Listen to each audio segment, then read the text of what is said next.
Welcome back everyone. You might be in a position where for some reason your PlayStation 4 keeps getting lagged out. There's a bunch of, crashes going on, all that good stuff. And usually this can happen for a couple of reasons. The good news is your PS4 is probably working perfectly fine. It's just a couple of things that you might need to fix or tinker with in order to get it working. Now, one thing you need to realize is if your PlayStation 4, if you dropped it or something like that and now it's not working properly, then there's probably an issue. But if it's been working fine, then using some of these tricks can actually go ahead and probably fix it. Now, one big thing is that if you're actually going and playing these games from a hard drive, you want to make sure that, the hard drive isn't failing or it's not faulty, and the hard drive itself doesn't have any disconnection problems or anything. So the best thing you want to do in that case is turn off the PlayStation 4. You want to take out the power cable. You want to take out the hard disk drive, which you can find by removing the cover and then turning it towards the left of the system and then removing it. And you want to make sure the hard drive is good. You want to make sure it's not screwed up in any way. Or if you have an external hard drive that's playing these specific games, you want to make sure it's fully connected and you want to make sure that hard drive itself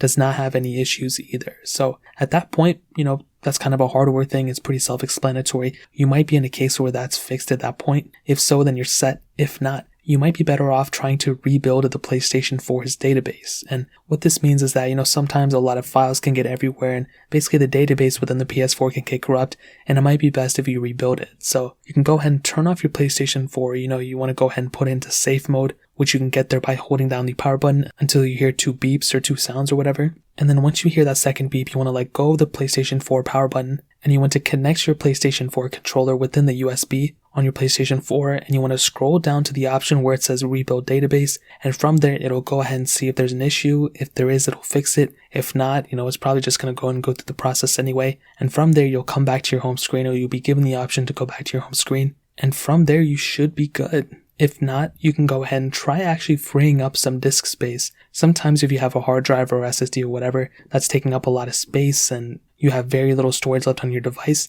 basically, it's not only just gaming consoles, phones, and a lot of other things like this slow down over time when there's a bunch of storage on it. So you're probably best if you free up a bunch of storage, if you delete a bunch of things you don't use, if you have movies or images or games that you don't play anymore, it's probably best to delete those or get a bigger hard drive and go from there. So that's a pretty big thing you can do. The last thing I would recommend you guys doing is checking if there's an update. Now what this means is, obviously PlayStation 4s, they get updates over time, and if you skip a bunch of updates over a period of time, you're probably going to miss out on a bunch of things and a bunch of features and a bunch of stability things that new PS4 software brings. So you're probably best off if you try to keep your PS4 as updated as possible over time. And if you run into a bunch of issues, sometimes it can mean that just a simple software update can actually fix it. So that's really pretty much it. If you guys have any other questions or anything, you can let me know in the comment section below. Hit the like button, that would mean so much, but definitely hit that subscribe button. Every single subscriber that we get really does count, so it means so much if you guys could hit that. Also check out the other links down in the description as well. My Twitter, my Instagram, my main channel. More importantly than everything else, I love every single one of you guys. Hopefully I'll catch you guys in the next video. Peace out till then.